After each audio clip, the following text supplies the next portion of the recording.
यह वीडियो जरा गौर से सुनिएगा।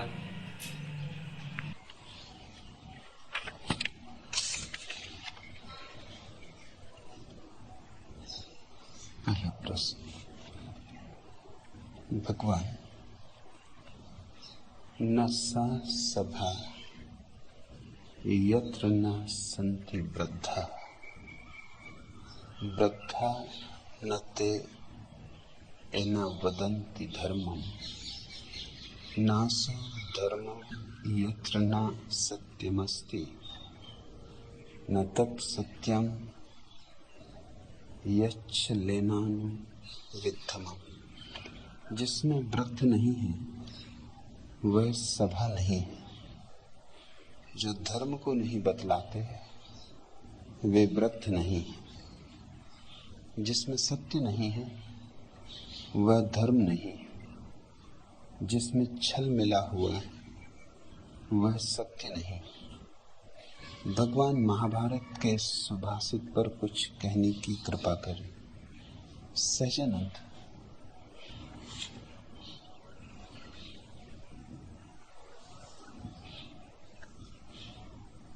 वृद्ध होना तो बहुत आसान है।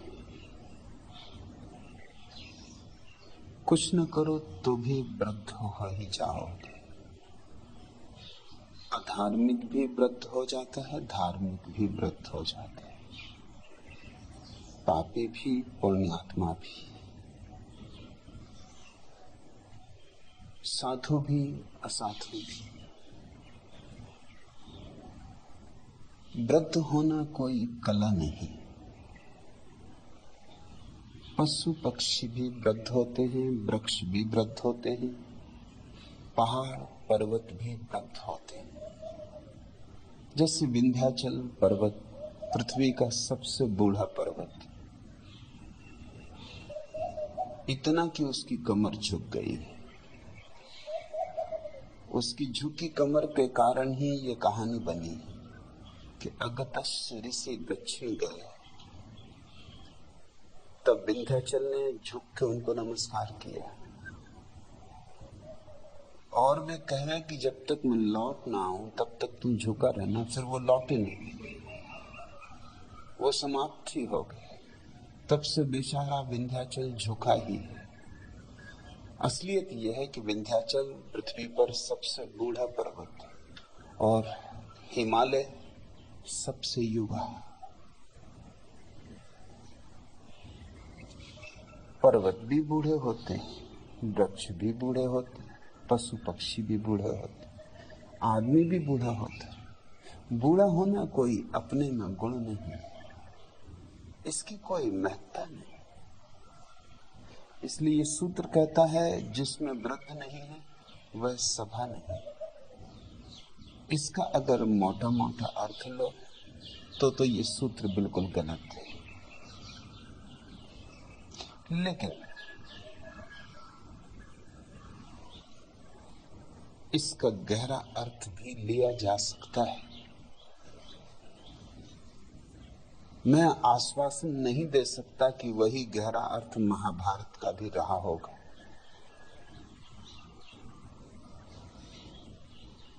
क्योंकि सूत्र का बाकी हिस्सा भी बहुत उथली बातों से भरा है। लेकिन इन उथली बातों का संकेत इस भांति उपयोग किया जा सकता है कि तुम्हारे लिए मार्गदर्शक हो सके। इसलिए मुझे चिंता नहीं कि महाभारत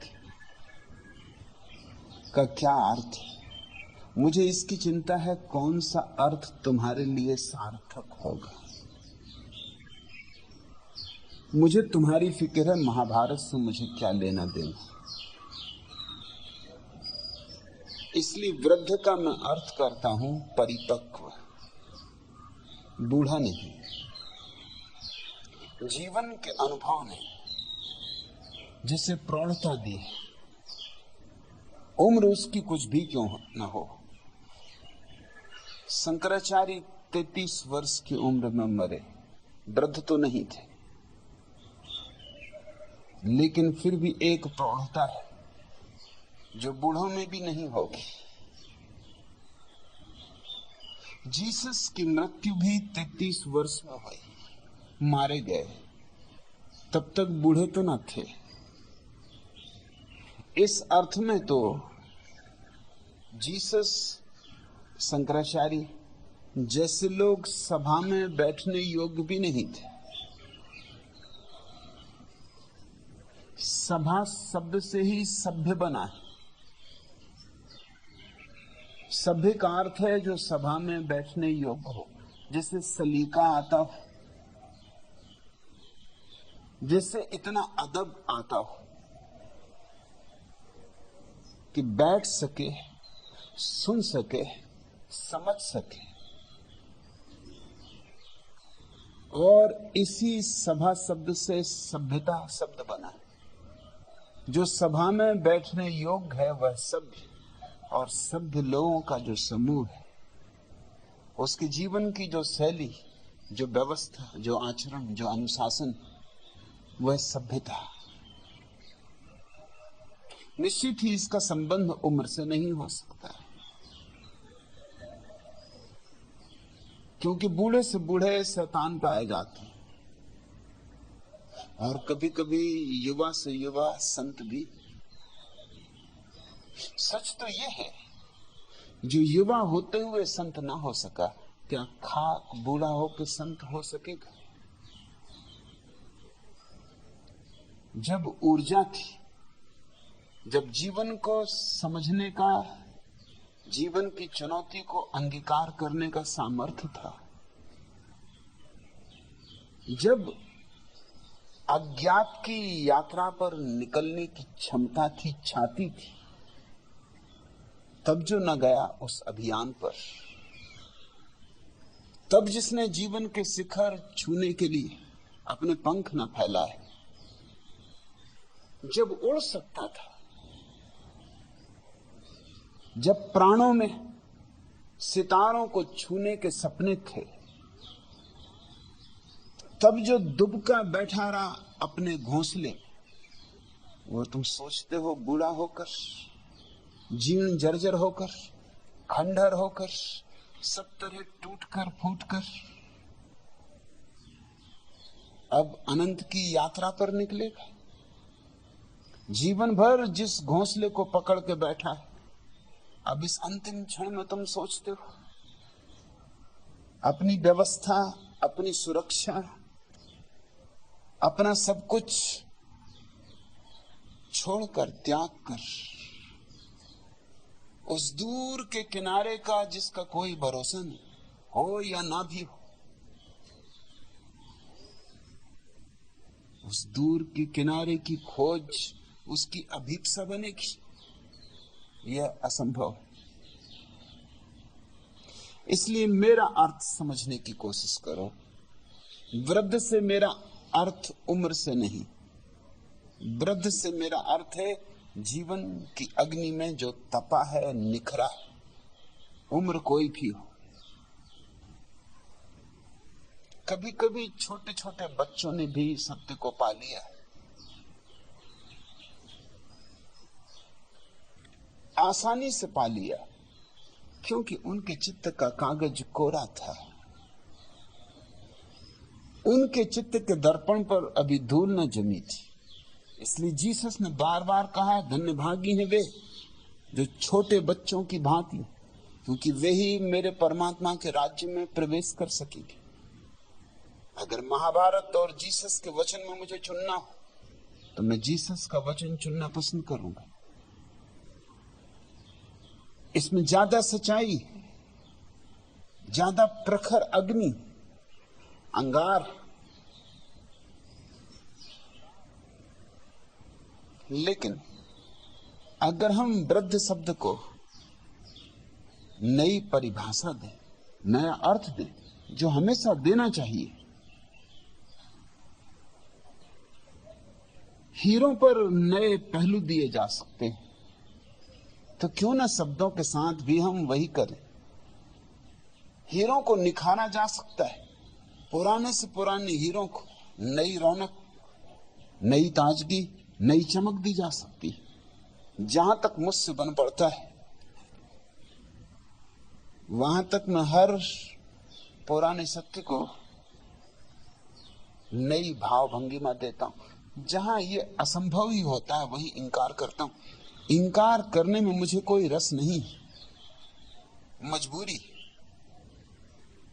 वृद्ध का अर्थ उम्र से तो मैं नहीं ले सकूंगा।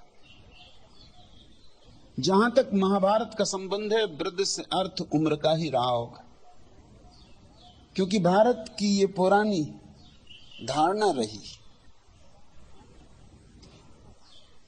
कि 25 वर्ष तो विद्याध्ययन, बचपन, फिर 25 वर्ष गृहस्थाश्रम, वो दूसरी सीढ़ी अनुभव, फिर 25 वर्ष वानप्रस्थ आश्रम, जंगल जाने की तैयारी, और फिर चौथा चरण 75 वर्ष के बाद संन्यास। वृद्ध को ही संन्यास लेने का अधिकार था, क्योंकि वृद्ध से ही आशा थी कि वो परंपरा को बचाएगा। बूढ़े की हिम्मत ही नहीं होती क्रांति की, बगावत की। उसके भीतर की आग कभी की बुझ चुकी, उसके भीतर अब खोजने से चिंगारी भी न मिलेगी। राख ही राख का ढेर है। अब इस बूढ़े पर भरोसा किया जा सकता है, न्यस्त स्वार्थ इस पर भरोसा कर सकते हैं।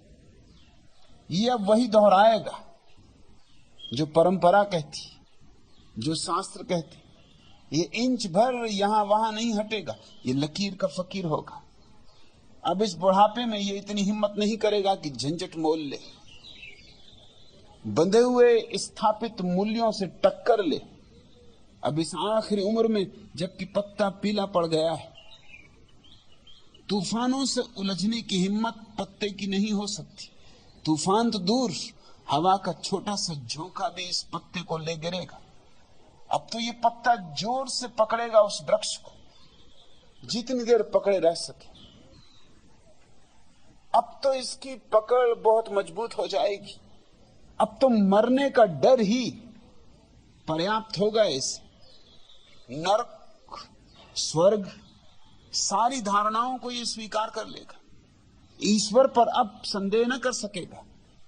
संदेह करने के लिए थोड़ा युवापन चाहिए। स्वर्ग और नरक पर प्रश्न चिन्ह लगाने के लिए मौत से जरा फासला चाहिए।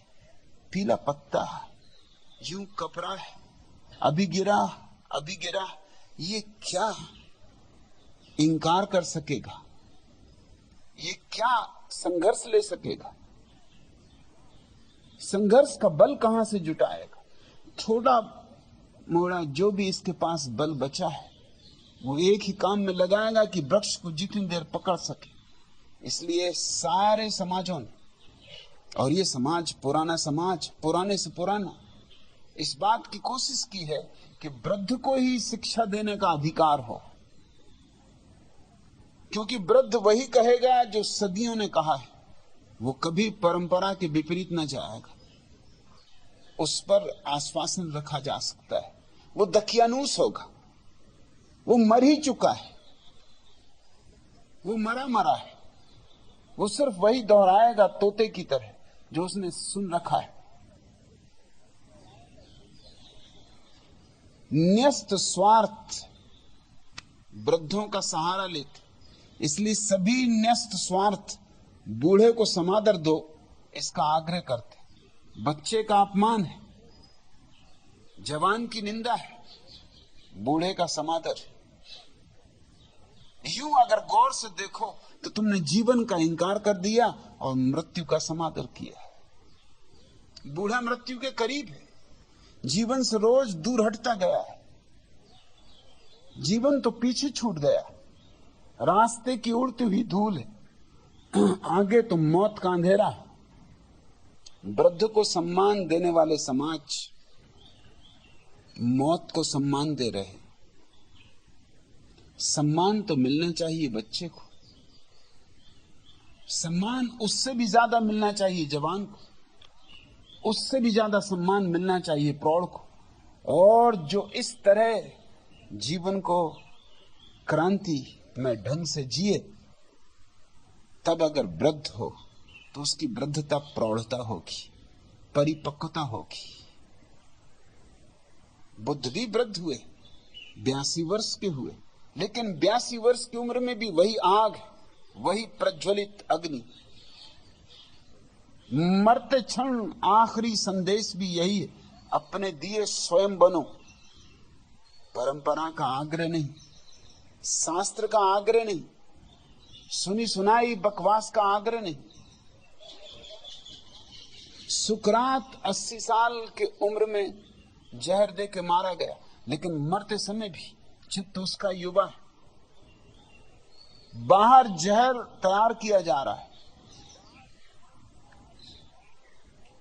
उसके शिष्य रो रहे हैं और उनसे कह रहा है रो लेना बाद में, इतनी क्या जल्दी। 6 बजने के करीब, 6 बजे जहर दे दिया जाएगा। रोने के लिए तुम्हें जिंदगी पड़ी, थोड़ी देर मेरे साथ और हो लो, थोड़ी देर और मेरे साथ जी लो, फिर मैं यहां नहीं रहूंगा। रोना पीछे कर लेना, रोना धोना कभी भी कर लेना, जब सुविधा हो तब कर लेना। अभी तो हंस लो, अभी तो बोल लो, अभी तो समारोह, अभी तो मैं जिंदा हूं, अभी तो मैं जवान, अभी तो मरा नहीं। और अगले क्षण क्या होगा, इतनी जल्दी क्या है, फिर इतनी चिंता क्या है। मरने में 2 ही संभावनाएं, ये देखते हो मरते हुए आदमी की, जो बाहर सिल पर जहर घोंटा जा रहा, उसकी आवाज आ रही, घर घर जहर तैयार होता जा रहा है, घड़ी का कांटा करीब पहुंच रहा है, इधर सूरज ढला, इधर जहर का प्याला तैयार हो जाए, और सूरज ढलने के करीब है। लेकिन जरा भी मोह नहीं जीवन का, जरा भी पकड़ रखने की आसक्ति नहीं। और जो सुकरात ने कहा वो बड़ा विचार नहीं, मरते हुए आदमी का वक्तव्य। सुकरात ने कहा कि 2 ही संभावना है, इसमें रोने की बात क्या। या तो नास्तिक सही कि तुम मरे कि सब मरा, फिर कुछ बचता नहीं। जब बचता ही नहीं तो डर क्या है, डर किसको है। जब मैं बचूंगा ही नहीं तो चिंता क्या है। पानी का बबूला था, फूट गया, फूट गया। एक कहानी थी, टूट गई, टूट गई। एक सपना था, बिखर गया, बिखर गया। यूं भी सपने में कुछ न था, यूं भी पानी के बबूले में क्या था। तो अगर नास्तिक सही कहते, ये सुकरात की चिंतना की प्रक्रिया थी, ये सुकरात के सोचने का ढंग था, ये उसकी कला थी। अगर नास्तिक सही कहते हैं तो रोना बंद करो। नास्तिक यही कह रहे हैं कि मैं हूं ही नहीं, इसलिए मिट जाऊंगा, जो है ही नहीं वो मिटेगा, मिटना ही चाहिए। और अगर आस्तिक सही कहते हैं कि आत्मा अमर है, देह गिरेगी मगर आत्मा बचेगी, फिर तो रोने को कुछ भी नहीं, देह तो मैं नहीं हूं। अगर आस्तिक सही तो मैं आत्मा हूं, आत्मा अमर है, तो भी रोने को कुछ नहीं। और ये 2 ही विकल्प हैं, तीसरा कोई विकल्प नहीं। दोनों हालत में आनंद से विदा दो। ये युवा चित्त मगर प्रौढ़ चित्त दोनों है इस सुकरात का।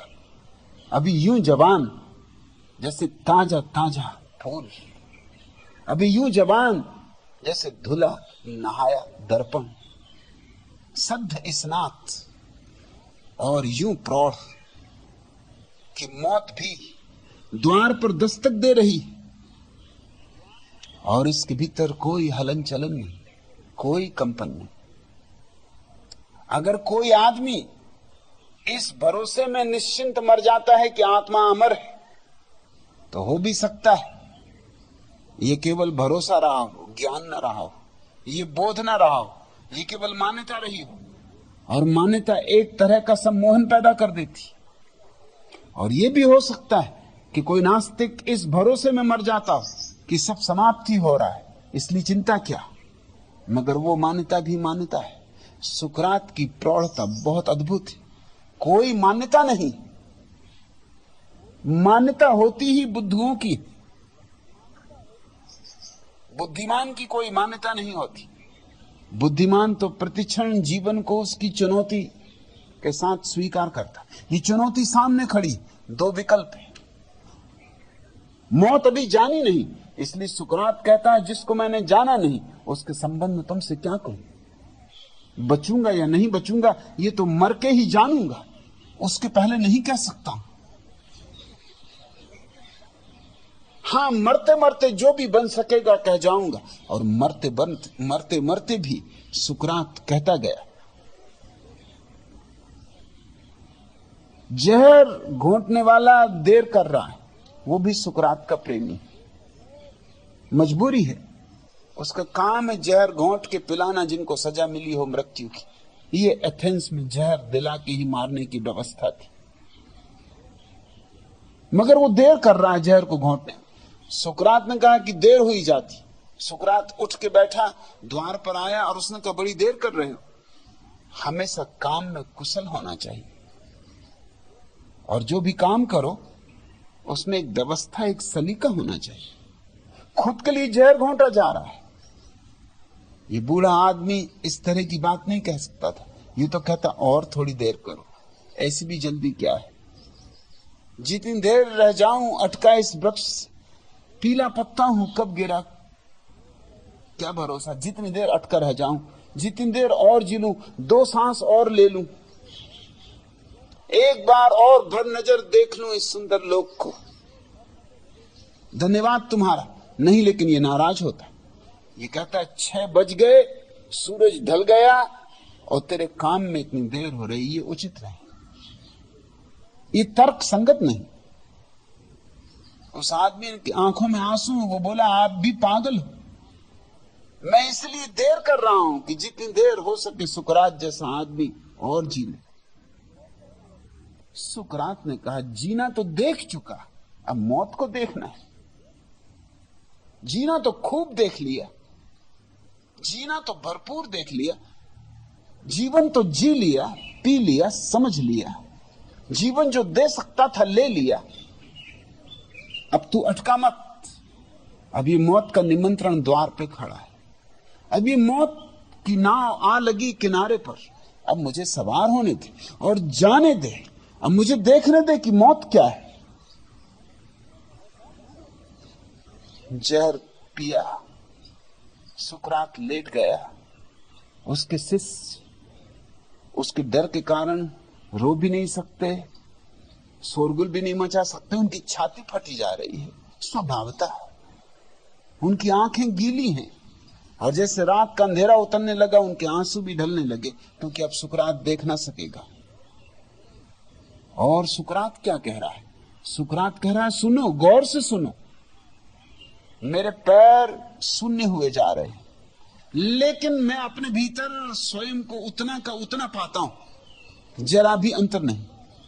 यूं मेरे घुटने तक सन्नाटा आ गया। अब मैं अपने घुटने को छूता हूं तो मुझे कोई स्पर्श का बोध नहीं होता। अर्थात घुटने तक सुकरात मर चुका है, लेकिन मेरे भीतर अभी मैं अखंड हूं। मेरी चेतना में कुछ भी नहीं मरा। और तब जंघाओं तक सुकरात खबर देता है मैं मर चुका। तब कहता है मेरे हाथ भी ठंडे पड़े जा रहे हैं। अब मैं अपने हाथों को भी अनुभव नहीं कर रहा हूं, मगर याद रखना मेरी चेतना अभी वैसी की वैसी अखंड है, अछूती है। वहां कुछ भी परिणाम नहीं हुआ। जहर वहां नहीं पहुंचा है, शायद जहर वहां नहीं पहुंचेगा। और तब वो कहता है मेरे हृदय की धड़कनें भी अब ठंडी पड़ने लगी। आहिस्ता आहिस्ता मेरा हृदय डूबा जा रहा है, मगर मैं तुमसे कहता हूं कि मैं नहीं डूबा हूं, मैं वैसा ही सतेज हूं। सच पूछो तो मेरा तेज और प्रखर है। मैं मर नहीं रहा हूं, जैसे एक नया जीवन,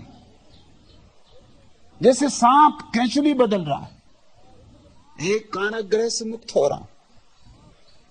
और तब वो कहता है अब मेरा मस्तिष्क भी शून्य होने लगा, शायद ये मेरा आखिरी वक्तव्य होगा, क्योंकि मेरी जीभ पर भी असर आ रहा है और जीभ लड़खड़ाने लगी। अंतिम बात तुमसे कह जाऊं कि मस्तिष्क शून्य हुआ जा रहा है, जीभ लड़खड़ा रही है, लेकिन मैं स्थिर हूं। भीतर कुछ भी नहीं लड़खड़ाया है, भीतर सब मौन, सब सन्नाटा, ऐसा जैसा कभी न था। मैं आनंदित हूं, मैं मर नहीं रहा हूं, मैं मर नहीं सकता हूं, सब मर गया है। और इसलिए इस मरी हुई देह के बीच में मैं पहली बार इस पृष्ठभूमि में अपनी अमरता का अनुभव कर रहा हूं। मैं अमृत हूं। यह प्रौढ़ता, उम्र का कोई सवाल नहीं। जीसस 33 साल की उम्र में वृद्ध हैं, प्रौढ़। सुकरात 82 साल की उम्र में वृद्ध है। महावीर इसी उम्र में 82 के करीब, बुद्ध 82 के करीब। उम्र से कुछ लेना देना नहीं। तब यह बात सही हो सकती है, ना सा सभा यत्र ना संति वृद्धा। जिसमें वृद्ध नहीं वह सभा नहीं। जहां प्रौढ़ लोग नहीं, जहां परिपक्व लोग नहीं, जिन्होंने जीवन की अग्नि में अपने को तपाया और निखारा नहीं, जो भगोड़े हैं, पलायनवादी, जो जिए नहीं हैं, जो जीवन की तरफ पीठ करके भाग गए, जो रणछोड़ दास जी, इनसे सभा नहीं बनती, इनसे सत्संग निर्मित नहीं होता। मरने की दुआएं क्यों मांगू, मरने की दुआएं क्यों मांगू, जीने की तमन्ना कौन करे। ये दुनिया हो या वो दुनिया, अब ख्वाहिश से दुनिया कौन करे। मरने की दुआएं क्यों मांगू। जो आग लगाई थी तुमने, उसको तो बुझाया अस्कों ने। जो अस्कों ने भड़काई, उस आग को ठंडा कौन करे। मरने की दुआएं क्यों मांगू। जब कश्ती साबितो सालिम थी, जब कश्ती साबितो सालिम थी, साहिल की तमन्ना किसको थी। जब कश्ती साबितो सालिम थी, साहिल की तमन्ना किसको थी। अब ऐसी शिकस्ता कश्ती पर साहिल की तमन्ना कौन करे। मरने की दुआएं क्यों मांगू। दुनिया ने हमें छोड़ा है दिल, हम छोड़ न दें क्यों दुनिया को। दुनिया को समझ कर बैठे, अब दुनिया दुनिया कौन करे। मरने की दुआएं क्यों मांगू, जीने की तमन्ना कौन करे। ये दुनिया हो या वो दुनिया, अब ख्वाहिश दुनिया कौन करे। मरने की दुआएं क्यों मांगू। वस्तुतः जो प्रौढ़ है, न तो उसके भीतर जीने की अभीप्सा रह जाती और न मरने की आकांक्षा। ये कसौटी।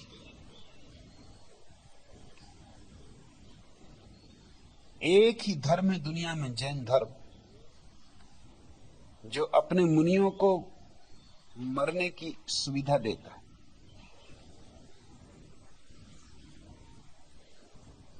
जो इस बात की आज्ञा देता है कि जब मुनि ऐसा अनुभव करे कि अब जीने में कोई सार नहीं, वो अन्न जल त्याग दे, आमरण अनशन पर बैठ जाए और यूं रोज अपने को गलाता गलाता मर जाए।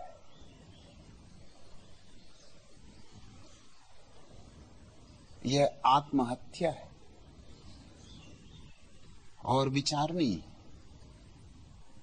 ये जैन धर्म की पूरी जीवन दृष्टि की पराकाष्ठा है। जैन धर्म संभवतः सबसे ज्यादा जीवन विरोधी धर्म, तभी तो उसकी ये अंतिम निष्पत्ति कि वो आत्महत्या को भी अंगीकार करता है। न केवल अंगीकार करता है बल्कि उसको मान सम्मान देता है। अभी अभी कर्नाटक में बाहुबली की विशाल प्रतिमा पर लाखों रुपए खर्च करके दूध से प्रतिमा को स्नान कराया गया। संभवतः पृथ्वी पर सबसे बड़ी प्रतिमा है बाहुबली की। अपूर्व है कला की दृष्टि से, मगर ये जान के तुम चकित होगे कि प्रतिमा बाहुबली की बनी क्यों। ये बनी संलेखना के कारण। संलेखना जैनियों का शब्द है आत्महत्या के लिए। बाहुबली ने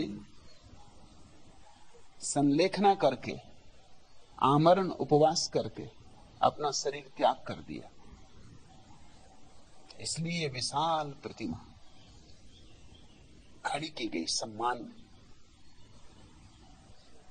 ये सम्मान इतना बड़ा दिया गया कि न तो महावीर की ऐसी कोई प्रतिमा है, न नेमिनाथ की कोई ऐसी प्रतिमा है, न ऋषभ देव की जैन धर्म के प्रथम तीर्थंकर की कोई ऐसी प्रतिमा है। और ये भी जान के तुम हैरान होगे कि जैन मानते हैं केवल 24 तीर्थंकर हुए, इसलिए उन 24 को छोड़ के किसी और को भगवान नहीं कहते। लेकिन वे सभी सहज मरे, संलेखना से नहीं मरे। मौत जब आई तब आई। बाहुबली अपने हाथ से मरे, इसलिए शास्त्रीय नहीं है बाहुबली को भगवान कहना, क्योंकि वो कोई तीर्थंकर नहीं, ना ही किसी शास्त्रों में उनके भगवान होने का उल्लेख। लेकिन शोरगुल मचा के, दुदुम्बी पीट के उनको भगवान बाहुबली कहना शुरू कर दिया गया। उनको भगवान कहने का कुल कारण इतना था कि उन्होंने अपने हाथ से जीवन का त्याग किया। लेकिन ये जरा सोचने जैसा है, जो व्यक्ति जीवन से ऊब गया है वही तो जीवन का त्याग करेगा। और ऊब कोई बड़ी ऊंची अवस्था नहीं, ऊब कोई आनंद नहीं, ऊब कोई जीवन का अनुभव नहीं, ऊब कोई जीवन का सौंदर्य नहीं, ऊब कोई जीवन के श्रेष्ठ दल का खिलना नहीं। ऊब तो सिर्फ इतना बताती है कि तुम गलत ढंग से जिए। तुम जिए नहीं, तुम जीवन से अपरिचित रह गए, और तुम इतने ऊब गए हो जीवन से कि अब तुम्हारी आशा मौत पे अटकी कि जीवन में तो कुछ नहीं पाया, शायद मौत में कुछ मिल जाए। आशा नहीं मरी, वासना नहीं मरी, चूंकि तुम जीवन ठीक से न जिए, सम्यक रूप से न जिए, इसलिए जीवन खाली का खाली गया, हाथ भरे नहीं जीवन की संपदा से। तो अब आशा कर रहे हो मृत्यु से। वही वासना जो जीवन में अधूरी रह गई उसे मृत्यु में पूरा करना चाहते। जिसे जीवन में पूरा ना कर सके उसे मृत्यु में क्या खाक पूरा करोगे? जीवन लंबा है, मृत्यु तो एक क्षण में घट जाएगी। जो इतने लंबे समय में भी ना कर सके वो एक क्षण में कैसे कर पाओगे? मृत्यु तो उसी की सुंदर हो सकती है जिसका जीवन परम सुंदर रहा हो। मृत्यु तो जीवन की पराकाष्ठा है, वह तो अंतिम स्वर है बांसुरी का। लेकिन जिसने जीवन भर बांसुरी को साधा हो, जिसके स्वर सधे हों, बंधे हों सुर ताल लय में, जिसका छंद जगा हो, वही मौत को गाते हुए, नृत्य लेते हुए अंगीकार कर सकेगा। उसे मरने के लिए आयोजन करने की जरूरत नहीं। आयोजन तो वासना है। मौत आएगी तो अंगीकार, आनंद से, अवभाव से, जैसा जीवन अंगीकार। उसके भीतर ये दुविधा नहीं, ये द्वैत नहीं। इसलिए बाहुबली को दिया गया ये सारा सम्मान, मृत्यु को दिया गया सम्मान। लेकिन मृत्यु को सीधा सामने लाया नहीं जाता, उसे छिपाया जाता। हम हर तरह से छिपाने की कोशिश करते हैं। जैन मुनि जो नग्न रहते हैं वो भी नग्न नहीं कहलाते, दिगंबर कहलाते। दिगंबर अर्थात आकाश जिनका वस्त्र है, और कोई नंगा रहे तो नंगा। और ये जो नंगे हैं ये आकाश का वस्त्र पहने हुए। हम शब्दों की आड़ में क्या क्या छिपाते हैं। आत्महत्या की आड़ में हम छिपाते हैं त्याग, जीवन से मुक्ति। लेकिन जो जीवन से मुक्त हो गया है उसकी मृत्यु में भी कोई आकांक्षा न रह जाए। सुकरात कहीं ज्यादा सतेज, ज्यादा प्रखर, ज्यादा बोध से भरा हुआ व्यक्ति। ये बाहुबली वगैरह इनकी प्रतिमा कितनी ही बड़ी बनानी हो तो बना लो, मगर ये पत्थर की प्रतिमाएं कुछ और छिपाए बैठी। ये प्रतिमाएं तुम्हारे मृत्यु के समादर को छिपाए बैठी, और वही समादर छिपा हुआ है इस सूत्र में, जिसमें वृद्ध नहीं वह सभा नहीं। तो असली सभा तो वो होगी जहां सब मुर्दे बैठे, जहां भूत प्रेत इकट्ठे हो, उसका तो कहना ही क्या। वो असली सत्संग, महासत्संग, वो तो मरघट पे ही होगा।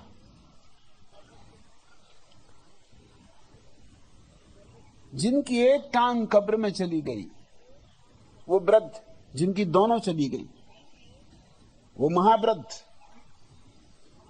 जो कई दिनों से कब्र में है, उनका तो कहना ही क्या। और उन्हीं की प्रशंसा है। आगे सूत्र कहता है वृद्धा न ते एना वदंती धर्मम। और जो धर्म को नहीं समझाते बतलाते वे वृद्ध नहीं।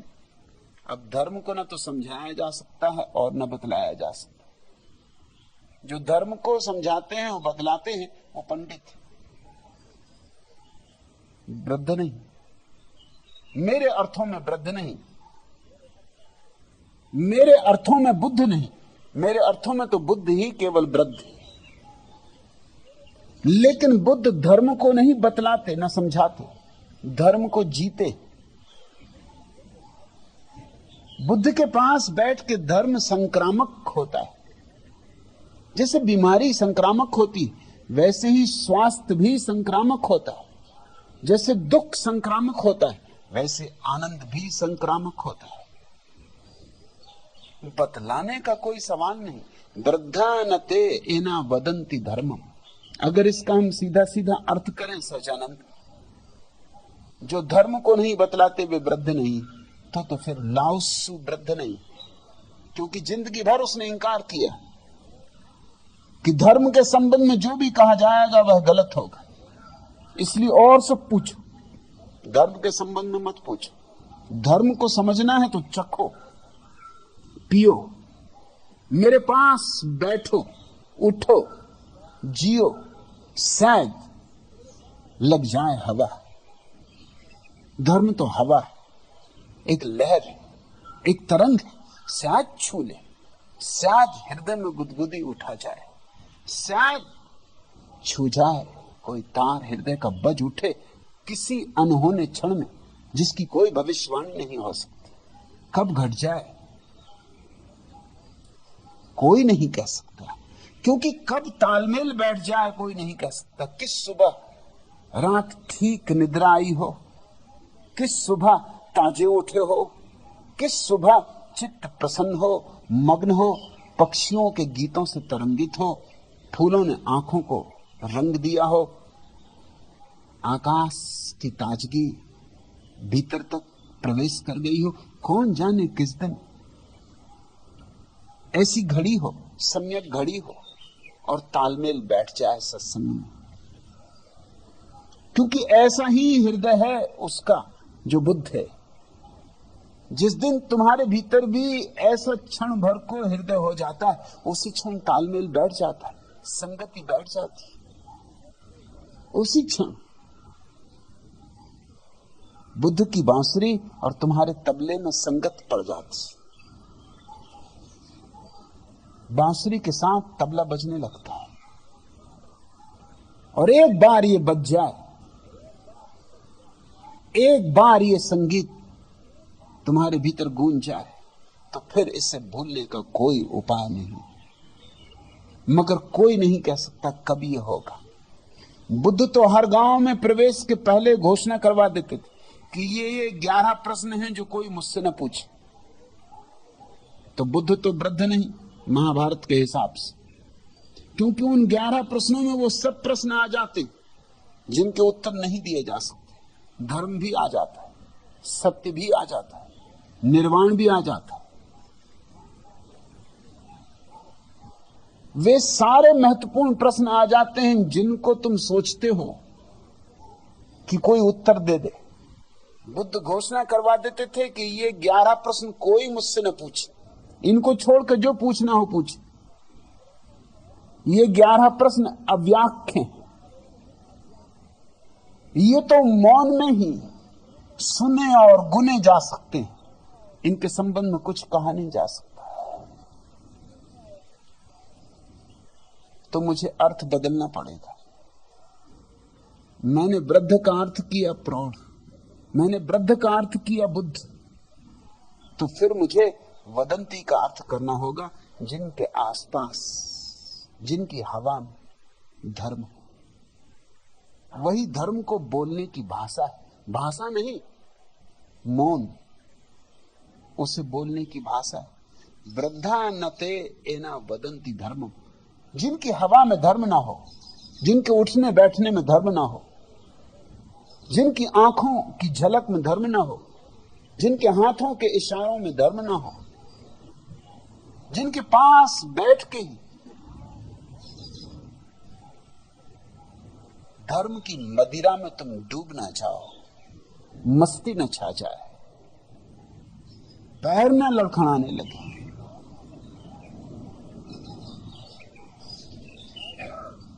तो समझना कि धर्म नहीं।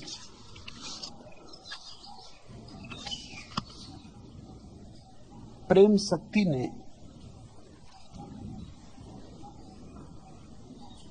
एक कविता प्रश्न के रूप में भेजी, वह इस संदर्भ में उपयोगी होगा। प्रेम शक्ति कहती है, सबको मालूम है मैं शराबी नहीं, फिर भी कोई पिलाए तो मैं क्या करूं। सिर्फ एक बार नजरों से नजरें मिली, हर कसम टूट जाए तो मैं क्या करूं। मुझको मैकस समझते हैं सब बादकश, क्योंकि उनकी तरह लड़खड़ाती हूं मैं। मेरी रग रग में नशा मोहब्बत का, जो समझ में ना आए तो मैं क्या करूं। सिर्फ एक बार नजरों से नजरें मिली, हर कसम टूट जाए तो मैं क्या करूं। हाल देखकर मेरा सहमे सहमे है वो, सहमे सहमे है वो। कोई आया है जुल्फें बिखेरे हुए, मौत और जिंदगी दोनों हैरान है। दम निकलने ना पाए तो मैं क्या करूं। सिर्फ एक बार नजरों से नजरें मिली, हर कसम टूट जाए तो मैं क्या करूं।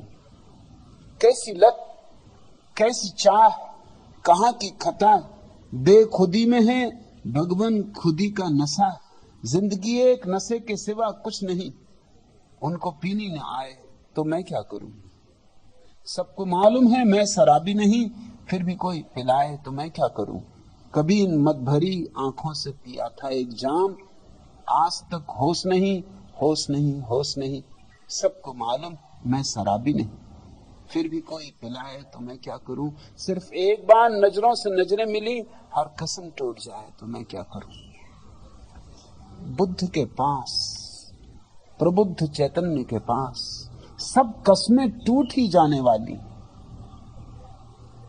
क्योंकि कस्में दिलाई थी अंधों ने, अंधेरे में जी रहे लोगों ने। और बुद्धों के पास आके वे सारी कस्में टूट ही जाएंगी, टूट ही जाने वाली। एक बार किसी बुद्ध से नजर मिली कि तुम्हारी पूरी जिंदगी बदली। फिर कुछ करना भी चाहो तो करने का कोई उपाय नहीं। वही प्रेम शक्ति पूछ रही, वो कहती हर पल मुझे लगता है आप मेरे करीब। लगता है, पागल हो ही। ऐसी मस्ती छाई रहती है, पूछ रही कि जीने का ढंग ही बदल गया। एक है गैर मस्त आदमी का जीवन, उदास, थका मांदा, उबा हुआ, अपनी लाश को अपने ही कंधों पर ढोता हुआ, घसट रहा। भीड़ के धक्कम धक्के में चला जा रहा है। सब चल रहे हैं इसलिए चल रहा है, सब जिस तरफ चल रहे हैं उसी तरफ चल रहा है।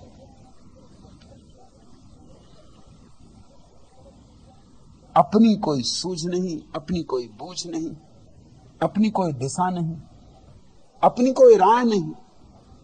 भीड़ के धक्के,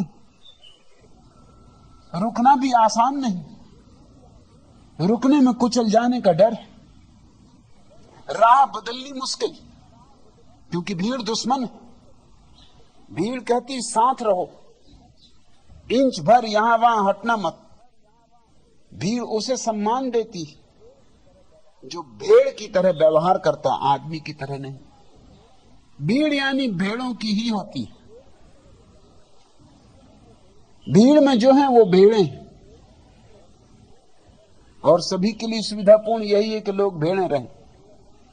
तो राजनेता जहां धकेलना चाहें, हकेलना चाहें, वहां हकेलें, धकेलें। धर्मगुरु जो करना चाहें करें।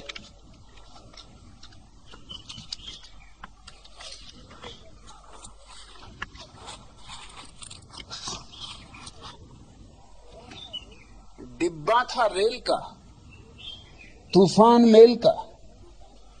डिब्बे में डाकू थे, डाकुओं के हाथों में बंदूकें, चाकू थे। 75 यात्री थे। यात्रियों में एक थे खद्दर के कपड़ों में, दिखते थे नालायक लेकिन विधायक थे। जब से चढ़े थे बोले ही जाते थे, वर्तमान सरकार को सर्वोत्तम बताते थे। डाकुओं को देखकर यात्री सब डर गए, विधायक नहीं डरे, सीट पर खड़े हुए। भयभीत यात्रियों को करके संबोधित देने लगे भाषण। डरे हुए भाइयों, भयभीत बहनों, डाकुओं को देखकर आप मत डरिए। डिब्बे में आपके आए हैं अतिथि थे, अतिथि का यथोचित सम्मान करिए। वाल्मीकि डाकू थे, चोर थे कन्हैया जी, माखन चुराते थे, मटकियां फोड़कर मुरली बजाते थे। भारत की महिमा है, पावन है परंपरा। कौन जाने इनमें भी कोई वाल्मीकि हो, कोई कृष्ण जी। मैं वंदन करता हूं, अपने इस डिब्बे में आप सबकी ओर से अभिनंदन करता हूं। विधायक जी डाकुओं से हाथ जोड़ बोले कि आप लोग लूटिए। यात्रियों से बोले कि आप लोग लूटिए। डाकू लगे लूटने, सोने के आभूषण, घड़ियां, कलाई की, जेबों के नोट सब डाकुओं के नेता ने चरणों पर, डाकुओं के नेता के चरणों पर अर्पित थे। बलिहारी शासन की दुशासन के आगे पांडव समर्पित थे। रो पड़े यात्री, बिलखी कुछ महिलाएं। विधायक ने चुप किया, सबको दे आश्वासन। रो मत बंधुवर, बिलखो मत माताओं। पिछले स्टेशन पर जो पुलिसमैन अगले पर आएंगे, किस किस का क्या क्या गया लिख कर ले जाएंगे। चुप हुए यात्री सुनकर यह आश्वासन। लोग सब गुमसुम थे, आहें भी भरते तो भीतर ही भीतर भरते थे, सांसें तक लेने में बेचारे डरते थे। सहसा विधायक चुप्पी को तोड़कर मुस्काकर कह उठा, जंगल में रेल थी तथा जंगल में मंगल था। डाकू घुसे रेल में, अब मंगल में जंगल है। कैसा सन्नाटा है, कैसा शुभ लग्न है, अद्भुत एकांत है, वातावरण शांत, न कोई पुकार, न कोई आवाज, यही रामराज। लूट धन बटोर कर डाकू उतर पड़े। विधायक भी डाकुओं के साथ उतरने लगा। यात्रियों ने क्रोधित हो उसको पकड़ लिया, खद्दर के कपड़ों को कर दिया तार तार। कुर्ते को खींचा तो कुर्ते की जेब में छिपा था रिवाल्वर, कुर्ते के नीचे छिपा हुआ चाकू था। चीख पड़े यात्री सब, विधायक के वेश में वह भी एक डाकू था। नेता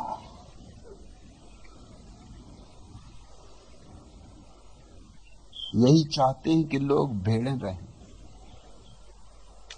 तो ही उनको काटा जा सकता है।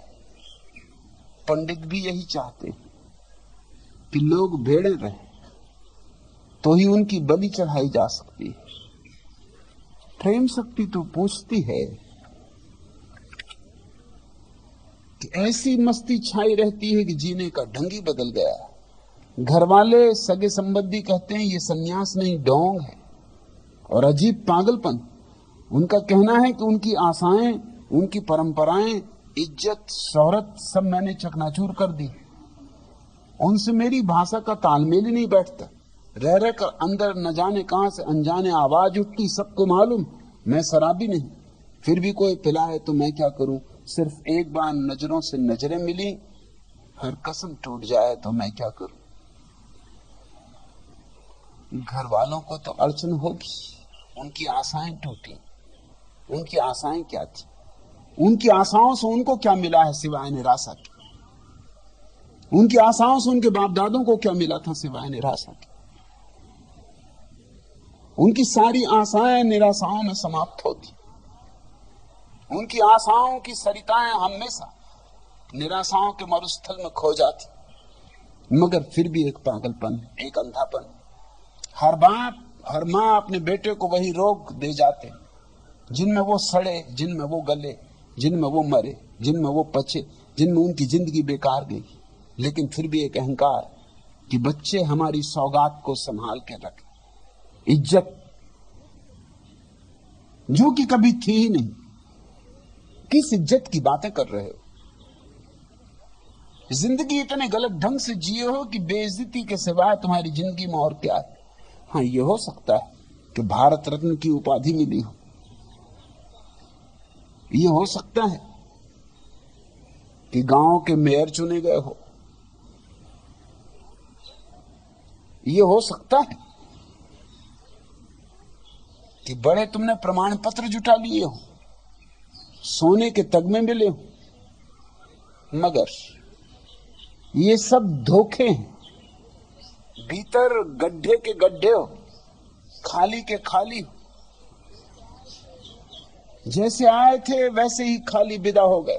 ये सब कागज के प्रमाण पत्र यहीं पड़े रह जाएंगे, इनका कोई मूल्य नहीं, 2 कौड़ी भी मूल्य नहीं।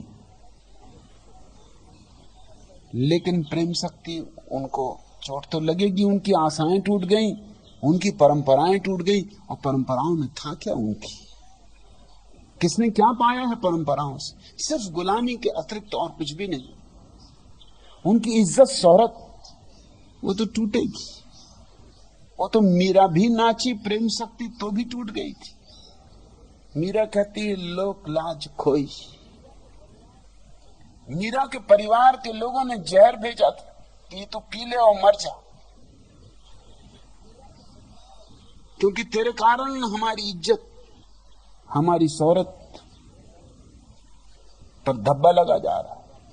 और मजा ये कि मीरा अगर उस घर में पैदा ना होती तो उस घर का कोई नाम लेवा भी ना होता। आज कौन राणा जी को याद करता? ऐसे कई बुद्धू, कई राणा जी हो गए, करोड़ों हो चुके। किसको फिक्र थी? ये मीरा के कारण उनका नाम रह गया। जरा सोचो तुम, बुद्ध अगर पैदा ना होते तो बुद्ध के पिता शुद्धोधन का तुमने नाम भी सुना होता। ऐसे कई शुद्धोधन आए और गए। कौन फिक्र करता है? कौन चिंता करता है? कोई बड़ा साम्राज्य भी ना था शुद्धोधन का। एक तहसीलदार से ज्यादा हैसियत नहीं थी। अब कितने तहसीलदार? एक छोटा सा गांव कपिलवस्तु, जिसमें अब कुछ खंडहर पड़े रह गए, वही राजधानी थी। जरा सा विस्तार था, छोटी मोटी जागीरदारी थी, ज्यादा बड़ी हो भी नहीं सकती थी।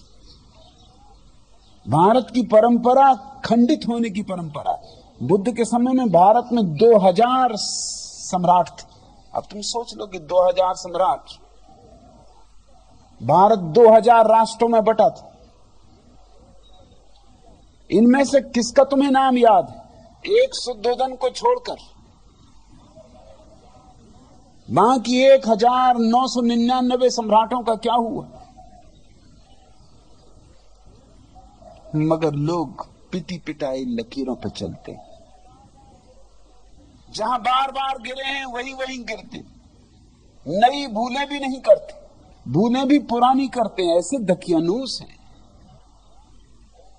कि नई भूल की इजाद करने की भी क्षमता नहीं।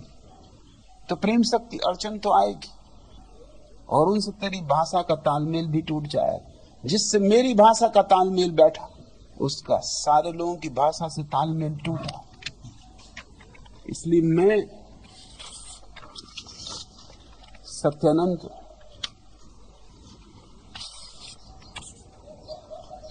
उसको कहूंगा वृद्ध, उसको कहूंगा बुद्ध, जिसकी मौजूदगी में, जिससे आंख से आंख मिल जाए तो नशा छा जाए,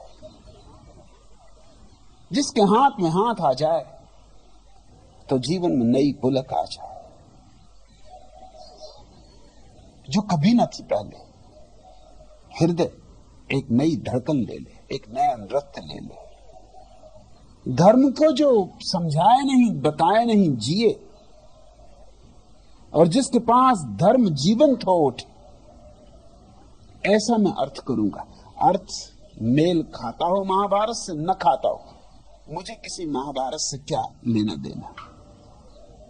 मैं किन्हीं शास्त्रों के समर्थन के लिए यहां नहीं हूं। हां, अगर कोई शास्त्र मेरे समर्थन में हो, ये उस शास्त्र का सौभाग्य।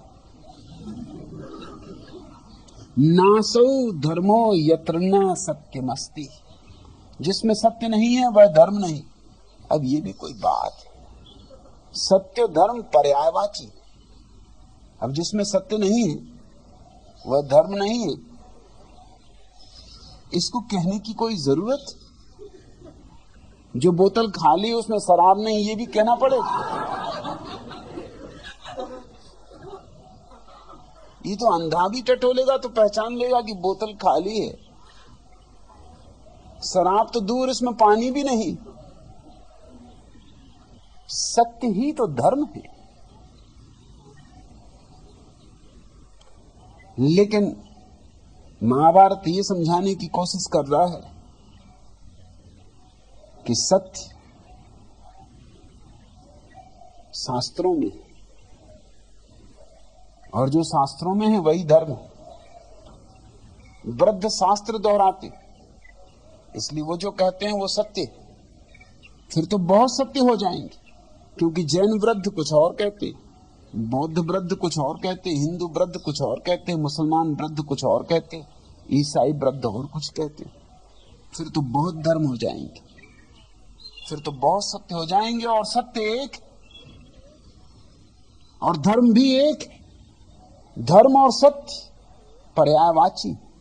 धर्म का अर्थ ही है जीवन का मूल आधार, जीवन जिससे धारण किया गया।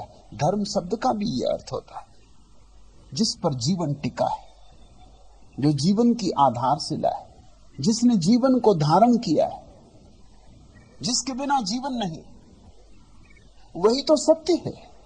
वो दूसरा शब्द है, कहने भर का भेद है। सत्य और धर्म को दो समझना उपद्रव का कारण सिद्ध हुआ है।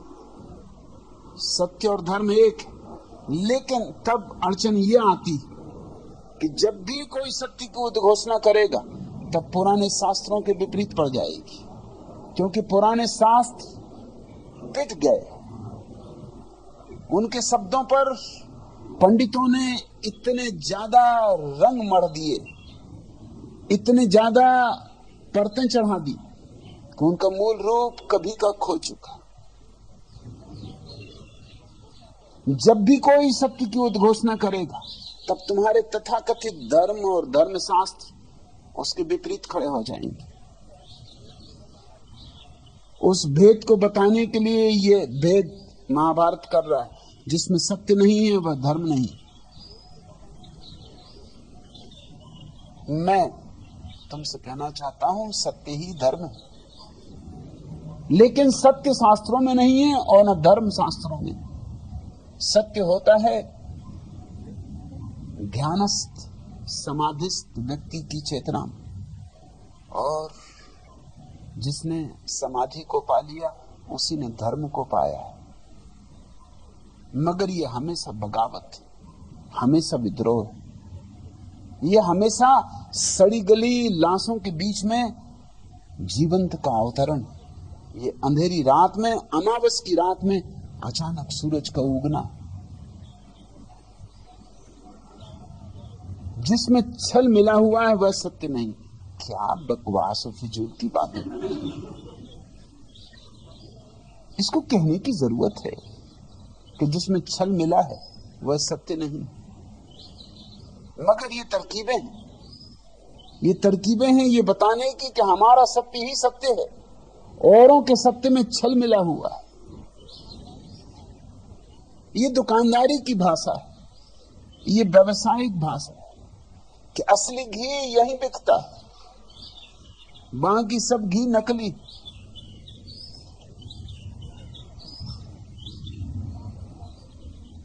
जैन शास्त्र कहते हैं कि जैन शास्त्र ही सदशास्त्र और बाकी सब शास्त्र असद। जैन गुरु ही सदगुरु, बाकी सब गुरु कुगुरु।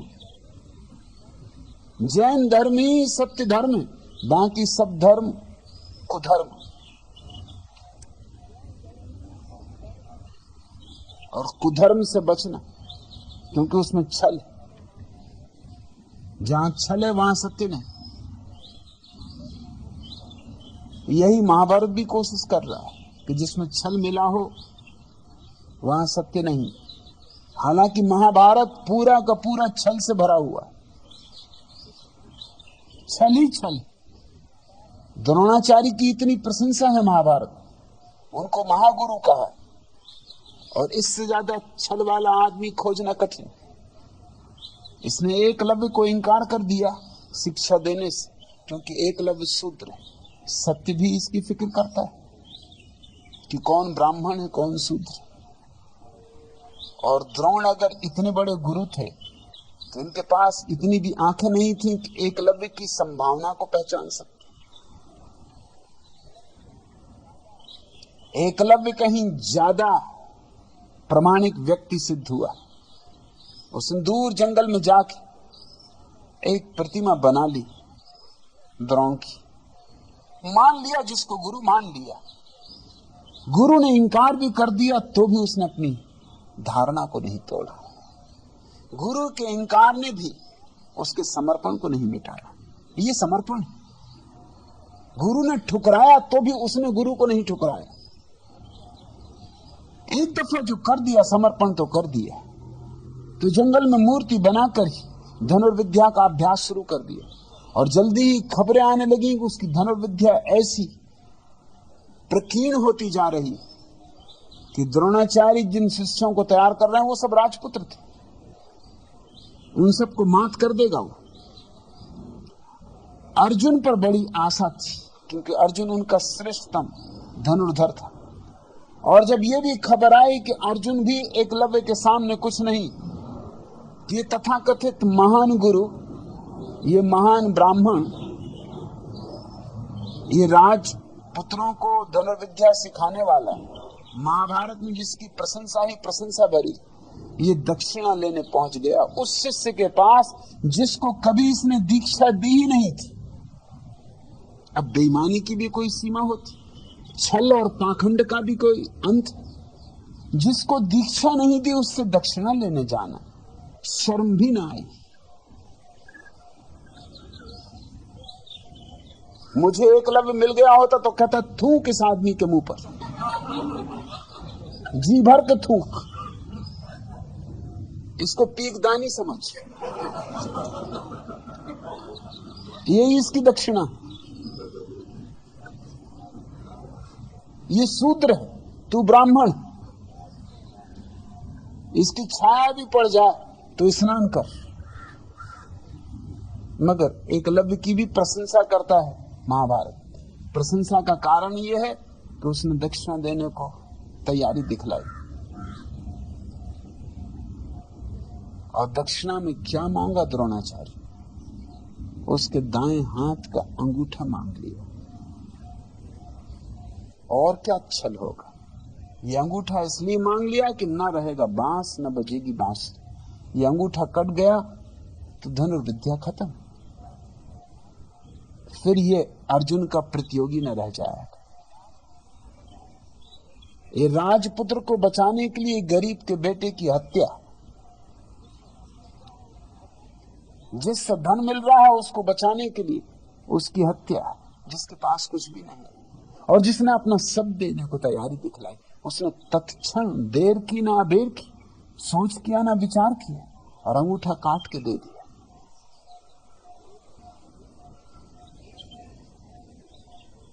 ये द्रोणाचार्य की प्रशंसा इसलिए कि उन्होंने शूद्र को इंकार किया, और एकलव्य की प्रशंसा इसलिए कि उसने इस पाखंडी और छली आदमी को अपना अंगूठा काट के दे दिया। उपदेश ये है कि गुरु सदा ऐसा करेंगे और शिष्यों को सदा ऐसा करना चाहिए। ऐसे गुरुओं को भी अंगूठे काट के दे देना चाहिए, गर्दन मांगे तो गर्दन दे देनी चाहिए। जो तुम्हें जूते से ठुकराने योग्य भी नहीं मानते, जूते से भी ठुकराएंगे तो उनका जूता भी गंदा हो जाएगा। और फिर वक्त पर यही द्रोणाचार्य अर्जुन को भी धोखा दे गया। ये आदमी ही धोखेबाज था। ये खड़ा हुआ कौरवों के साथ क्योंकि इसको दिखाई पड़ा कि पांडवों के जीतने की कोई संभावना नहीं। अरे जहां जीत वहां समझदार आदमी होता। तब ये भूल गया अर्जुन को भी, तब ये भूल गया पांडवों को भी, इनकी संभावना जीत की नहीं थी। ये तो दर दर के भिखारी हो गए थे। इसकी प्रशंसा की गई और भीष्म की प्रशंसा की गई। भीष्म जब कौरव और पांडव दोनों जुआ खेल रहे थे, भली भांति परिचित थे कि शकुनी ने, कौरवों के मामा ने झूठे पासे बनाए, चालबाजी से भरे हुए पासे। उनको किसी भी तरफ फेंको, जीत निश्चित है। फिर भी चुप रहे।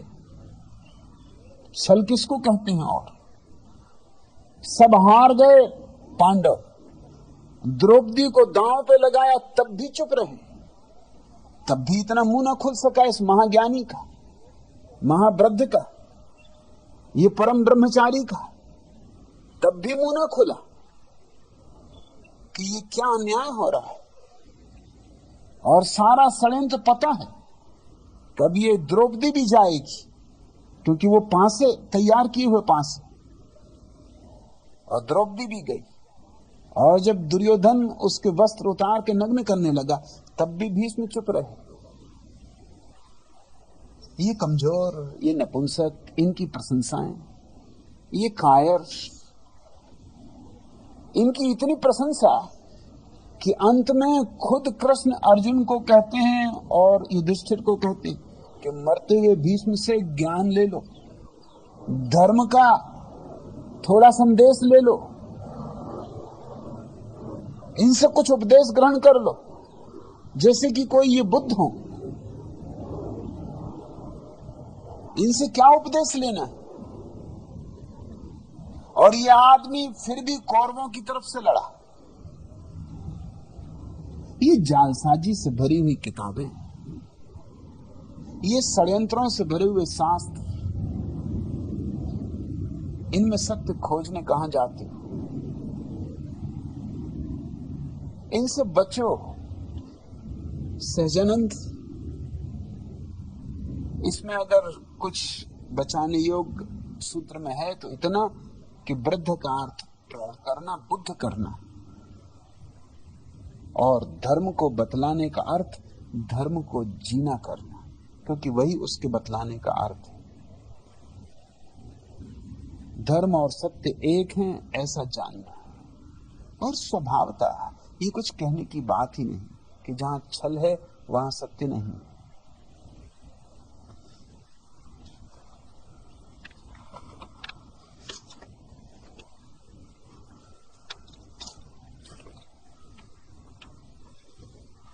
तुम तसल्ली न दो, तुम तसल्ली न दो, सिर्फ बैठे रहो। तुम तसल्ली ना दो, सिर्फ बैठे रहो, वक्त कुछ मेरे मरने का टल जाएगा।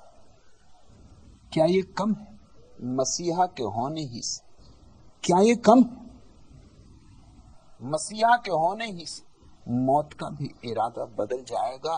तुम तसल्ली ना दो, सिर्फ बैठे रहो, वक्त कुछ मेरे मरने का टल जाएगा। मसीहा की मौजूदगी काफी है। न तो कहने की कुछ बात, न बतलाने की कोई बात। जो बताने में और कहने में आ जाता है वो बात कुछ बड़ी बात नहीं। जो बताने और कहने के पार छूट जाता है वही बड़ी बात है। लेकिन वो मसीहा की मौजूदगी, वो किसी सदगुरु की मौजूदगी में ही हो सकता। शास्त्र तो मरे हुए हैं, मुर्दा है, कागज पर फैली स्याही है।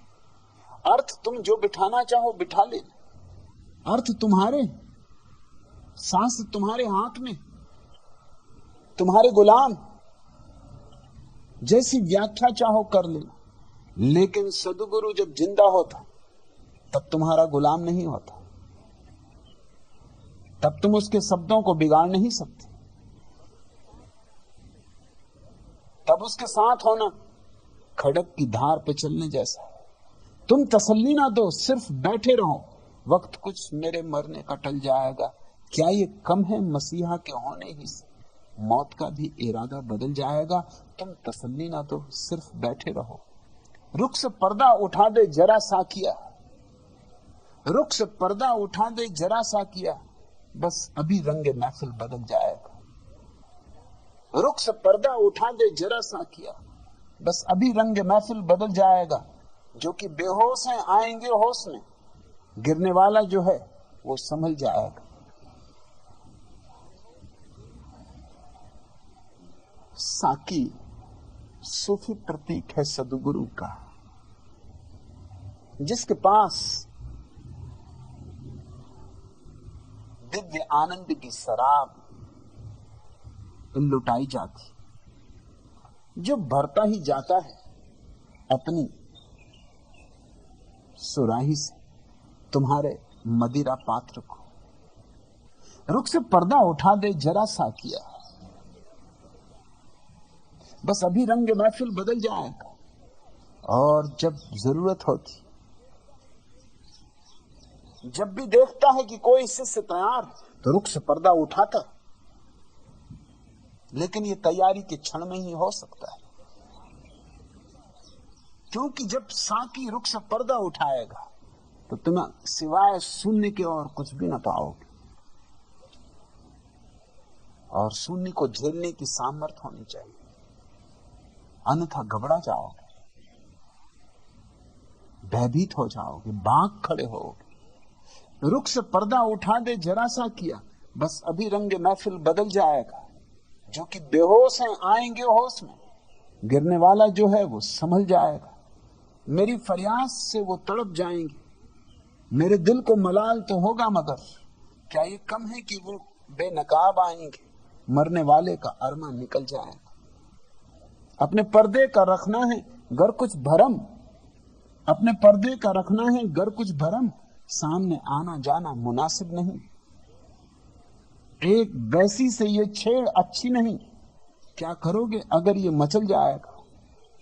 फूल कुछ इस तरह तोड़ ए बागवां, फूल कुछ इस तरह तोड़ ए बागवां, साख हिलने न पाए न आवाज हो, साख हिलने न पाए न आवाज, वरना गुलशन में फिर न बाहर आएगी।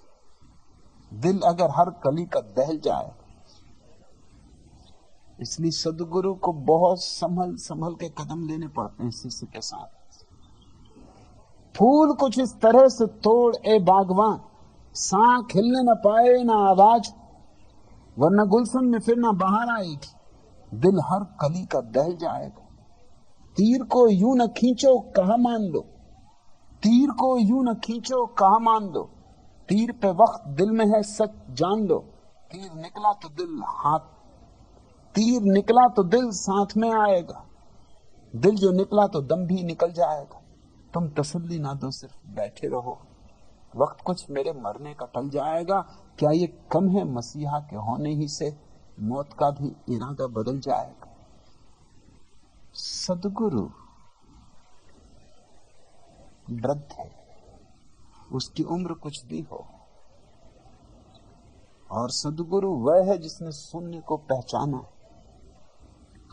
यद्यपि अपना पर्दा वो केवल उसी के लिए उठा सकता है जो शून्य को झेलने में समर्थ हो। वो उसी कली के सामने अपने को पूरा पूरा प्रकट कर सकता है जो कली टूटने को, फूटने को, फूल बनने को राजी हो। फूल बनने के पहले कली को कली की तरह तो मिटना ही होगा। इसलिए सदगुरु मौत भी है और एक नए जीवन का प्रारंभ, वह सूली भी और सिंहासन भी।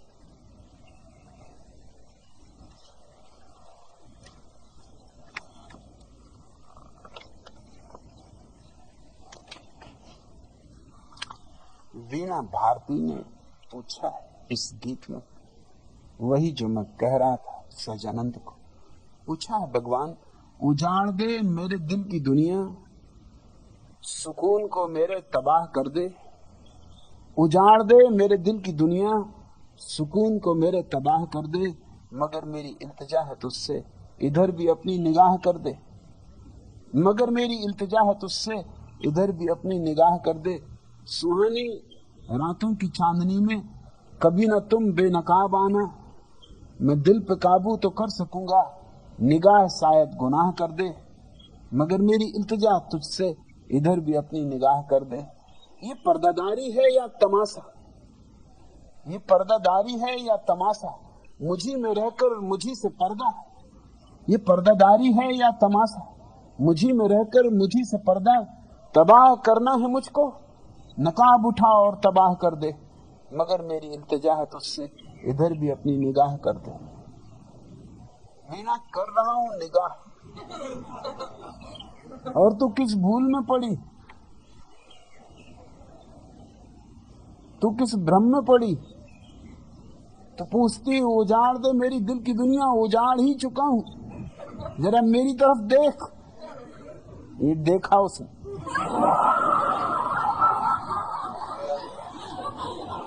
और सुकून अब बचा कहां, वो तो कभी का तबाह कर चुका हूं। उजाड़ दे मेरे दिल की दुनिया, सुकून को मेरे तबाह कर दे।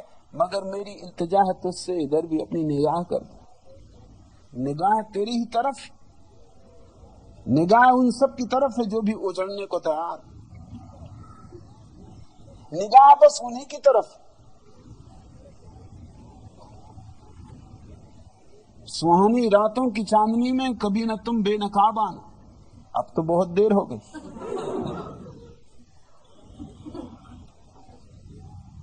मैं दिल पे काबू तो कर सकूंगा, निगाह शायद गुनाह कर दे। गुनाह तो हो चुका, मगर मेरी इल्तिजा तुझसे, इधर भी अपनी निगाह कर दे। ये पर्दादारी है या तमाशा? ये दोनों। ये लुका छिपी का खेल। शिष्य और गुरु के बीच ये ख्याल समझ लेने जैसा है। ये भी एक लीला है। छिपना, प्रकट होना, फिर छिप जाना, फिर प्रकट होना, ये जरूरी। यूं ही धीरे धीरे शिष्य पकता है। ये दिन और रात दोनों आवश्यक है। रात सब पर्दा पड़ जाता है, दिन सब पर्दा उठ जाता है। ये जरूरी है कि थोड़ी देर के लिए आंखों पे पर्दा पड़ जाए, क्योंकि जब आंखों पे पर्दा पड़ जाता है तो जितना काम तब तक हुआ है वो परिपक्व हो लेता है, मजबूत हो लेता है। और जब वो मजबूत हो गया तब फिर पर्दा उठ जाता, फिर नया अंकुर, फिर नया बीज टूटता, फिर नई शाखाएं, नए पल्लव, नई कलियां। लेकिन फिर जरूरी है कि पर्दा पड़ जाए, क्योंकि जो भी बढ़ती होती है जीवन में उसके लिए दोनों जरूरी हैं, अंधेरा भी और सूरज भी। इसलिए जड़ें अंधेरे की तरफ जाती, जमीन की गहराई में जाती, वो पर्दों के बिना, अंधेरे के बिना बढ़ नहीं सकती। और वृक्ष की शाखाएं आकाश की तरफ उठती, सूरज की तरफ, चांद तारों की तरफ। रोशनी के बिना उनकी कोई गति नहीं, रोशनी ही उनका जीवन है। मगर वो जो फूल खिलेंगे ऊंची से ऊंची शाखा पर, उनका रस भी आता है गहरे से गहरे अंधेरे से। जीवन के इस विरोधाभास को समझना जरूरी है। ये पर्दादारी है या तमाशा, या का सवाल नहीं वीणा, ये दोनों। सदगुरु को दोनों काम करने पड़ते। उसे कुछ अंधेरा भी कि तुम्हारी जड़ें मजबूत हो, कुछ रोशनी भी कि तुम्हारे फूल भी खिले। इसलिए सदगुरु का काम इस दुनिया में बहुत विरोधाभासी काम। कबीर ने कहा, सदगुरु यूं है जैसे कुम्हार। कुम्हार जब चाक पर अपने बर्तन को चढ़ाता तो भीतर से एक हाथ से सहारा देता और बाहर से दूसरे हाथ से चोटें करता, थपकी मारता। तभी आहिस्ता आहिस्ता भीतर का सहारा और बाहर की चोट, ये विरोधाभासी बातें। एक तरफ चोट, एक तरफ सहारा, इधर मारता है इधर पुचकारता है, और यूं आहिस्ता आहिस्ता एक सुंदर सुराही निर्मित हो जाती, सुराही जो शराब से भर सकती। यूं इतने प्रेम से चोट भी करता है, उतने ही प्रेम से संभालता भी, उतने ही प्रेम से अग्नि में भी डालता है। क्योंकि बिना अग्नि के परिपक्वता नहीं होगी। तो ठीक पूछती है, प्रत्येक शिष्य को पूछने जैसा सवाल है, ये पर्दादारी है या तमाशा? मुझी में रहकर मुझी से पर्दा है। तबाह करना है अगर मुझको नकाब उठा और तबाह कर दे, तबाह तो करना है, तबाह करना शुरू भी कर दिया। मगर तबाह करने का भी एक सलीका होता, आहिस्ता आहिस्ता करना होता, हौले हौले करना होता। एकदम से कर दो, मजा नहीं।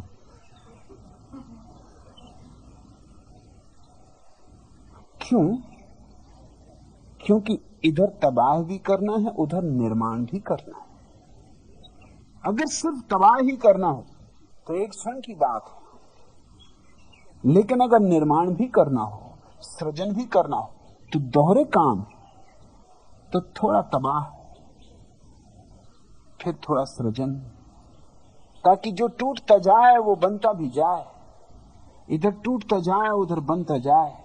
ऐसे आहिस्ता आहिस्ता एक दिन सब पुराना विदा हो जाता और नए का आगमन हो जाता।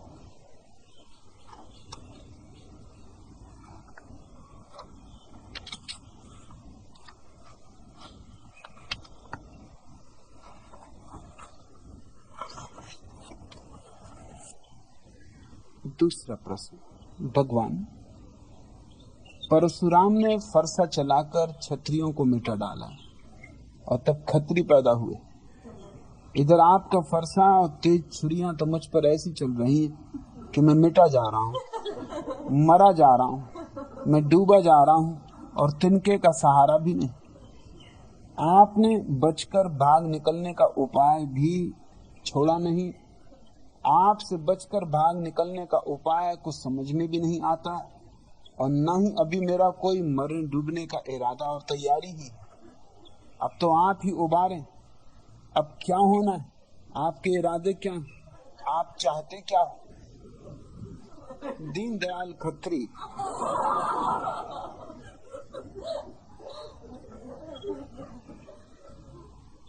उन्होंने पुनश्च करके भी लिखा है, पुनश्च कुछ दिन से यही हूं, जाने का मेरा मन नहीं, बस फिदा हूं आप पर, मजा आ रहा, बेचैनी भी बहुत।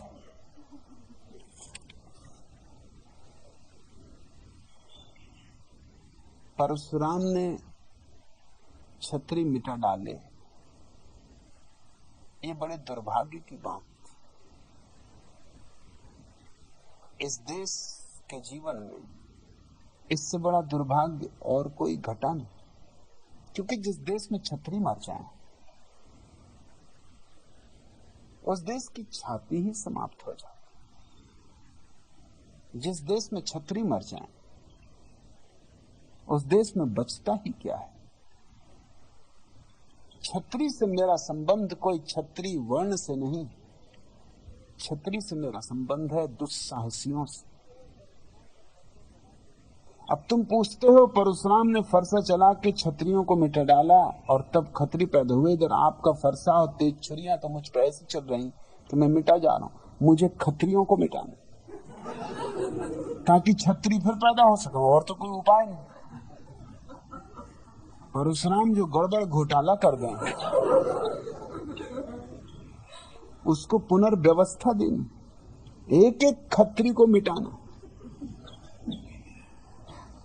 खतरी भी कोई बात हुई?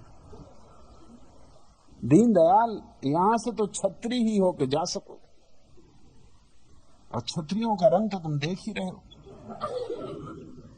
ढंग भी देख ही रहे हो, मगर खतरी है डरपोक। तुम्हारे दिल को तो बात रुच रही पच रही, मगर खतरी बीच बीच में कह रहा है कि अभी अपना मरने का इरादा और तैयारी नहीं। अब तुम्हारे इरादे और तैयारी से कहीं कुछ मरना होगा। तुम्हारे इरादे पे बात छोड़ दी मैंने तो तुम कभी ना मरोगे, तुम खतरी ही रहो। अब बात तुम्हारे हाथ से सरकती जा रही। अब तुम कहते हो आपसे बचकर भाग निकलने का उपाय भी नहीं। मैं मिटा जा रहा हूं, मरा जा रहा हूं, डूबा जा रहा हूं, और तिनके का सहारा भी नहीं। मैं तिनके का सहारा भी नहीं देता।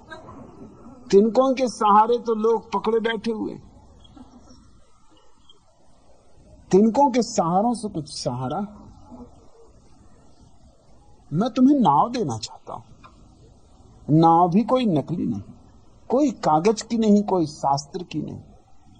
मैं तुम्हें नाव देना चाहता हूं जो तुम्हें पार ले चले। बहु तेरे हैं घाट, मैं तुम्हें घाट देना चाहता हूं, नाव देना चाहता हूं। खतरी होने से तो बचना पड़ेगा। खतरी तो डरपोक रहेगा। खतरी तो छतरी की लाश समझो। खतरी की खोल गिर जाए तो छतरी भी प्रकट हो सकता है। मेरा कुल काम यहां यही है कि समाज ने जो किया है तुम्हारे साथ उसको अनकिया कर दो।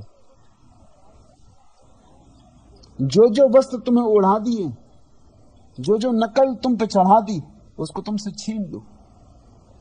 मरने जैसा ही लगेगा, लेकिन यही मृत्यु महाजीवन का प्रारंभ बनती। अब तुम कहते हो अब तो आप ही उबारें। अगर मुझ पे छोड़ते हो तो पहले तो डुबाऊंगा, क्योंकि पहले तो खतरी को डुबाना पड़ेगा। जब देखूंगा खतरी बिल्कुल डूब गए, अब छतरी ही बचा, तब छतरी को बाहर निकालूंगा। इस की तैयारी लगता है हो रही, क्योंकि तुम कहते हो कुछ दिन से यही हूं, जाने का मेरा मन नहीं, बस फिदा हूं आप पर। तो तीर तो लग गया, और तीर कभी मैं पूरा नहीं मारता, बस छिदा रह जाता। निकाल सकते नहीं उसे, क्योंकि उसका दर्द बड़ा मीठा। और अंत का एक ना एक दिन प्रार्थना करनी पड़ती कि पूरा ही मार डाल, ये तीर को पूरा ही गुजर जाने दे। ये जो थोड़ा सा अटका हुआ तीर है, ये दर्द भी दे रहा है, मीठा दर्द भी दे रहा है। धीरे धीरे मिठास रास आने लगेगी और तब हिम्मत बढ़ेगी। और तब ये तीर को जब तुम ही प्रार्थना करोगे कि पूरा उतर जाने, तभी ये तीर पूरा उतरेगा। और वही बचने का उपाय है, वही उबरने का उपाय है। और पूछते हो अब क्या होना? अब यही होना, तीर को पार होना। पूछते हो आपके इरादे क्या है? नेक नहीं, मैं कोई अच्छी नीयत का आदमी नहीं, एक से खतरनाक इरादे।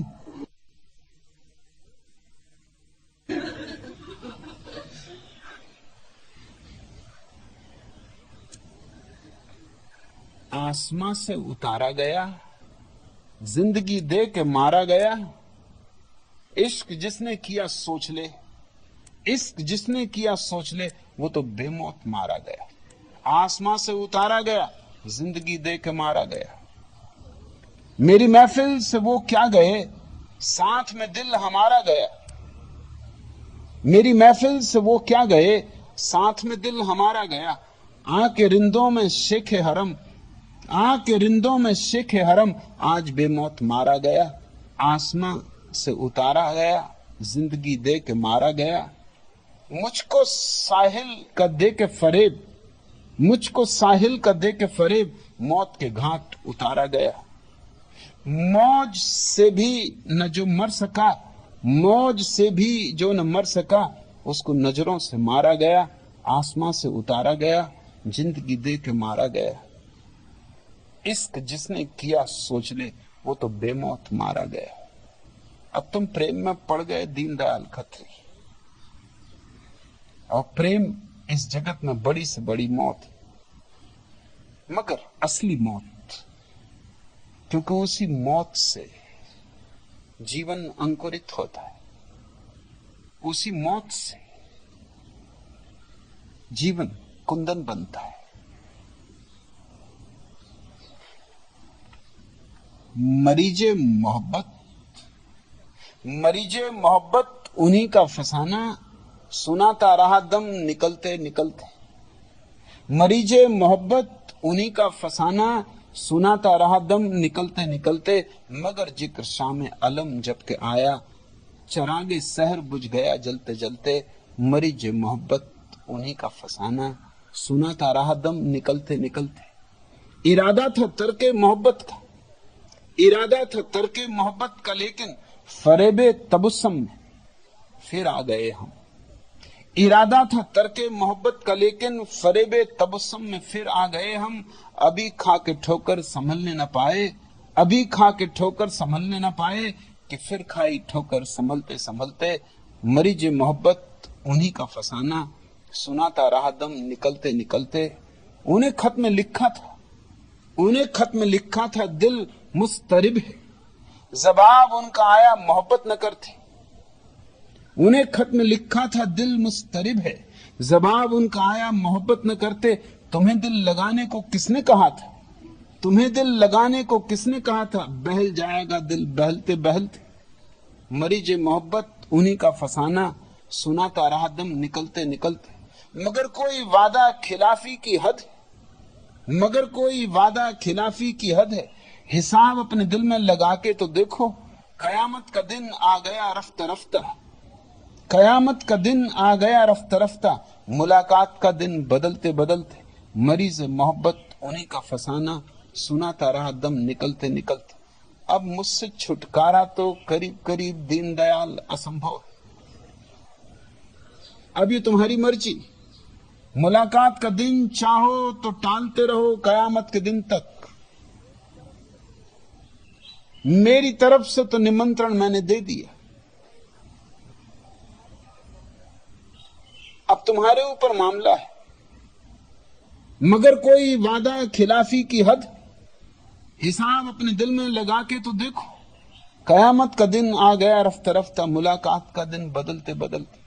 मुझसे कोई ये ना कह सकेगा कि मैंने मुलाकात का दिन बदला। मैं तो अभी तैयार हूं, इसी क्षण तैयार हूं, मगर तुम ही भीतर दहले हो, डरे हो। मगर ये स्वाभाविक है, तुम यहां नए नए हो, खत्री और फिर नए नए।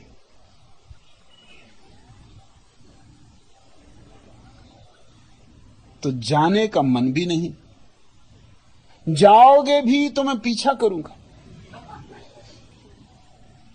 खत्रियों को तो मैं छोड़ते ही नहीं। खत्री एक बार यहां आया कि खतरे में पड़ा। अब तुम कहते हो बस फिदा हूं आप पर, मजा आ रहा है, बेचैनी भी बहुत। कुछ तो कीमत चुकानी पड़ती मजे की। बेचैनी भी आएगी मजे के साथ साथ। बैठे हैं तेरे मैखाने में, बैठे हैं तेरे मैखाने में, एक जाम तो भर लें। बैठे हैं तेरे मैखाने में, एक जाम तो भर लें। कुछ जिक्र खुदा कर ले, कुछ जिक्र खुदा कर ले, कुछ जिक्र शराब कर ले। आ रही हैं हर सिमत से यही आवाजें, आ रही हैं हर सिमत से यही आवाजें। गुलशन में खिले हैं फूल, महकार तो भर ले। गुलशन में खिले हैं फूल, गुलशन में खिले हैं फूल, महकार तो भर ले। बैठे हैं तेरे मैखाने में, एक जाम तो भर ले। कुछ जिक्र खुदा कर ले, कुछ जिक्र शराब कर ले। हर रोज लुटा करती, हर रोज लुटा करती है यहां प्रेम की दौलत। हर रोज लुटा करती है यहां प्रेम की दौलत। सर को कटा और दीदार खुदा कर ले, सर को कटा और दीदार खुदा कर ले। बैठे हैं तेरे मैखाने में, एक जाम तो भर लें। कुछ जिक्र खुदा कर लें, कुछ जिक्र शराब कर लें। इतनी तैयारी दिखाओ। अब ये गर्दन जो अब तक बचाए फिरे हो, ये सिर जो अब तक संभाले रहे हो, जो बोझिल होता गया है, भारी होता गया है, इसको कटाने की तैयारी कर लो। ये मस्तिष्क और मस्तिष्क में मची विचारों की भीड़ बेचैन ही रखेगी।